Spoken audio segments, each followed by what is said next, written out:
Hi everybody, I'm Laura with Kansas City Mom Collective, and today I'm here with Dr. Ahmed, an OBGYN at HCA Midwest Health, and her patient Alicia Okobi and her 6-month-old daughter.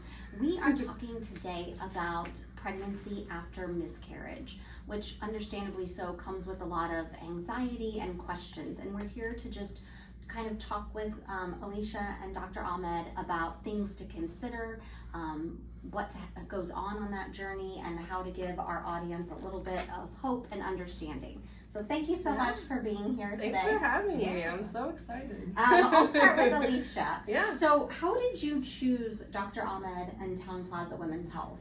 Yeah, my doula, actually. So my doula, I asked her, Charity, I asked her, if you were having a baby right now, out of every OB in Kansas City, who would you choose? Oh. Ooh. So that was easy. Yeah. Well, great. Yeah. I never told you that? No, I don't. I mean, I knew that she recommended, but yeah. So I asked her. She was like, hands down. It wasn't even like immediately. So I was like, that. yeah. So came and we immediately had rapport. Yeah. Absolutely loved this office. The staff, immediately when you walk in, everybody's so sweet and energetic. And this is actually the furthest location from me. Oh. And it was one of those where we can get you in early, you know, if you come to this location. So came here and didn't get rid of me. Yeah. So We love her. you experienced 4 miscarriages. Mm-hmm. What gave you the strength to keep trying and moving forward? I knew one of these suckers was gonna stick. That was my mindset. I could get pregnant. Mm-hmm. So the fact that I know I'm healthy, Mm-hmm. I know that like mindset, everything, like I can do this. So that was really what kept pushing me through. I knew that it was gonna happen for us, and I just kept that mindset, and it did. Okay. So that was really a lot of hope. Yeah, it really was. You take that time to grieve, and then you need to do what you need to do to move forward to get your desired result of a healthy pregnancy. So it was a lot of, not here at this office, but like, you know, IVF, you need to do IVF, like now that's your only possibility. And I'm like, no, it's not. You know, so just like, yeah, like you said, having that hope and just knowing that it was possible for me and holding that mindset that this is going to happen. And if we needed to go a different route, I was open to that. But in my heart and in my gut, I did not feel like I needed to go any other route. I knew that I would be able to do it naturally. And we did. So, for Dr. Ahmed, You sure did. what would you want someone to know if they're considering trying to conceive again after a miscarriage? Well, I think it's important to know a few different things. First of all, it's so hard to have a miscarriage and then get pregnant again. Like everyone, you know, sometimes rushes through it and wants to try again right away, and really allowing yourself to grieve is really important. So as soon as you see that positive pregnancy test, your mind gets spinning, right? You think about that baby, who it's gonna be, how it fits into your family, what time of year you're gonna have the baby, if it's gonna be a boy or girl. All of that needs to be properly grieved before you go into another pregnancy. So emotionally healing, but also physically healing, making sure that you feel like you're taking care of yourself. Like she said, she had the mindset, I can take on another pregnancy, and making sure that you're, you know, eating well and exercising and really taking care of your emotional and physical health. Medically, we used to tell people to wait a few cycles before getting pregnant, and that was, oh, bless you. And that has been shown to not be the best advice. If you're feeling ready to go right away, it's safe to do so, as long as you feel like you're taking care of yourself. Yeah. Okay, Yeah. so are there any health considerations our audience should know before trying again? Yeah, staying on birth control, staying on prenatal vitamins is really important, so that you're replenishing all those nutrients that you may have lost with the miscarriage. And then doing any of the emotional, physical work that you need to do. So whether that means going to therapy, really grieving that loss and giving yourself time. Okay. As an OBGYN, what is your care philosophy? I mean, sounds like you have raving recommendations. But what drew you to become an OBGYN, and what would you say you know is kind of your unique thing that you bring to your patients? Well, I think understanding that everyone is coming from a different place. She had a lot of trauma from her miscarriages, but even if you haven't had miscarriages, everyone comes with their own sort of baggage, if you will, and meeting people where they're at.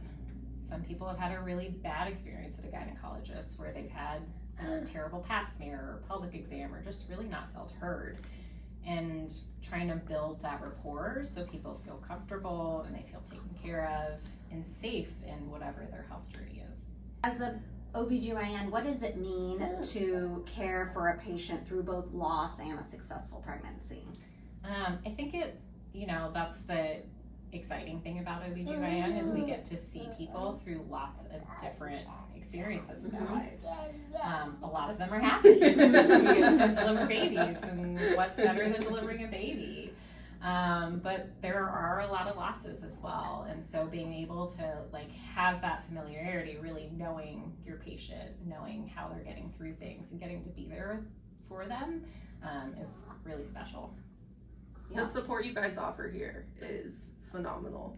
That was the thing, first meeting you, and we go through all the history, and it was just like you said, feeling heard, feeling safe. That's definitely something you guys provide here, and I mean you especially, so thank you for that. Oh, that's so sweet. So kind of piggybacking with that, what other emotions besides, sounds like you felt supported, but what other emotions did you experience during your pregnancy and the whole journey with here? There's a little bit of fear there because my miscarriages happened very quickly, so I never made it past 8 weeks. And the time before having the healthy pregnancy, we went in for the ultrasound and there was no heartbeat. So it was knowing that I was going to miscarry. So that emotion of, it was funny because even then I went home and I'm like, the doctor said I'm gonna miscarry. Not Dr. Ahmed, it was my fertility doctor. He's like, he said I'm gonna miscarry. And I'm like, I don't know. I don't feel that. It was just, don't react until there's something to react to. So for me, I just really always stayed grounded and just had that hope of everything's gonna work out the way that it's supposed to work out. God's in charge, and however it works out is going to be perfect. When I was pregnant with her, I'm like, if it's not the time, just thank my body for knowing that it's not time and doing what it needs to do, because I didn't make it past 8 weeks in those 4 miscarriages. There's women who give birth to 9 months stillborns, and that's a completely different scenario. So I was just grateful that my body knew immediately and did what it needed to do. So I think a big emotion I really had all the time was hope. Like I said, I had that grieving moment, when you get the news that you're having a miscarriage, but I didn't take that on in each pregnancy. Of course I'm like, okay, I hope this one sticks, and just having that hope, but it wasn't, I think that it's an important part, is controlling the narrative of the stories that are going on in your head, because the mind commands, the body obeys. So if you keep focusing on what you don't want, don't be surprised when what you don't want is what shows up. So that's a big thing, is focus on what you want, visualize what you want, and focus on that, and watch God deliver. I will say an important thing that she mentioned that I didn't mention was a lot of people, things like that happen at the doctor's appointment, right? Things are okay, and then you find out something bad at the appointment. So a lot of people leaving the office feel great. They're like, things are okay right now. And their anxiety or their fear kind of builds up until the next appointment, and then they're don't feel like themselves or taking on that anxiety, and then either something hopefully wonderful happens at that appointment. You have another ultrasound which shows that things are okay, but the fear of worrying that something bad's going to happen at the doctor's appointment is something that is hard to work through once you've had a miscarriage previously. And I like to tell patients, if there's no one journey. So some people feel great having extra scans or extra Mhm. reassurance in the office. Mhm. Other people are like, I don't want to see you till I'm 14 weeks. And I know that I'm out of that window. Yeah. And so there's not like one right way to do it. It's really, again, like meeting people where they're at Mhm. and trying to help them the best you can. Because that fear and anxiety can take over, and you certainly don't want that. If you can lead with hope, all the better. Right. But yeah. Yeah.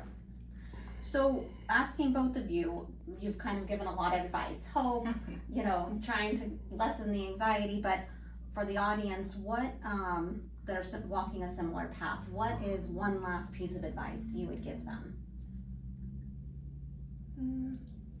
I'll let you go first. Yeah, I know for sure. So I think about, we're all made up of 4 bodies, right? We have our spiritual body, our mental body, our emotional body, and our physical body. You have your spiritual body, the messages that you get from whatever label, universe, God. What are you telling yourself about those stories? How do those stories make you feel? Because it's going to trickle down into the physical. So that's why I said it's really, really important to help. Like, nobody's in your mind but you. Like, Mhm. nobody's in your mind but you. So I didn't tell anybody, like with her, we didn't tell anybody until it was months. Mm-hmm. And I didn't want anybody else's energy in what we were experiencing, because everybody has an opinion. I want your opinion, Right. But everybody has an opinion, and my husband and I just really wanted to be in that for ourselves, and not really get any outsider, so that we could control the narrative of what was going on. So it's really what I said before. It's like, focus on what you want. The emotions that you feel after miscarriages are warranted. They're valid, 100%. Just focus on what you want, because there's so many amazing doctors out there. There's so many different ways to figure out, because I had quite the journey. I didn't just keep trying, and all of a sudden, like, I did a lot of work mentally, emotionally, and then after I did all of that, I still had another miscarriage. So then that's when I went to the physical part, because I'm like, well, I'm healthy, I can get pregnant. But there were actually some things physically that wasn't caught until I hired a different specialist, and that specialist found. And within months, she gave me I was like November of 2024, she gave me the go. We did a bunch of treatments. January, she gave me the go. I got pregnant with her in May. So it was some physical things. So it's really just control what's going on in here, because it really makes a big difference. And like I said, your emotions, they're very warranted. And process that. Just don't live in it. Let it move through. Words are just energy and motion, right? So let that just flow. Give it back to ground. Give it back to earth. Give it back to source, and just really focus on what you want, and do everything that you can do. Yeah.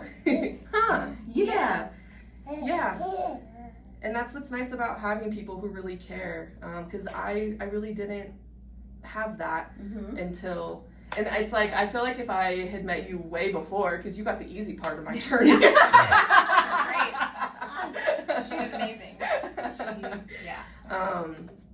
But yeah, everything happens the way it's supposed to, and just very, very grateful for the experience. One thing that she does really well is she knows herself well and knows how to create the support that she needs, right? Like, she found a good doula, she got recommendations, and I think finding that supportive team to help you through these really hard challenges is the most important thing, but especially after a miscarriage. Because you don't want to have fear going into the office, or if you do, you want to be able to talk about it and figure out ways to get through it, and create that environment where you feel supported, because unfortunately there are sometimes hard challenges, but we like to be there to help people through it. Sure. Yeah. I feel like I feel like you, like I said, everything happens the way that it's supposed to, and I feel like you found us because our story is a little more unique. Sure. Because it is, like, I'm not saying in any way, shape, or form that the miscarriages were easy. It's just taking a different stance on it, and just looking at the light at the end of the tunnel, and just know that it can happen for you. Yeah. Well, thank you so much for both of you. Thanks for having a good time. Our star, Yeah. our little star. Thank you so much for sharing your story and your hope and your wisdom for anyone out there in the audience that is going through a similar path. Whether you're planning for pregnancy, expecting a baby, or looking for trusted women's health care, HCA Midwest Health is here to support you through every stage of life. To learn more about comprehensive women's services at HCA Midwest Health or find a provider near you, visit hcamidwest.com.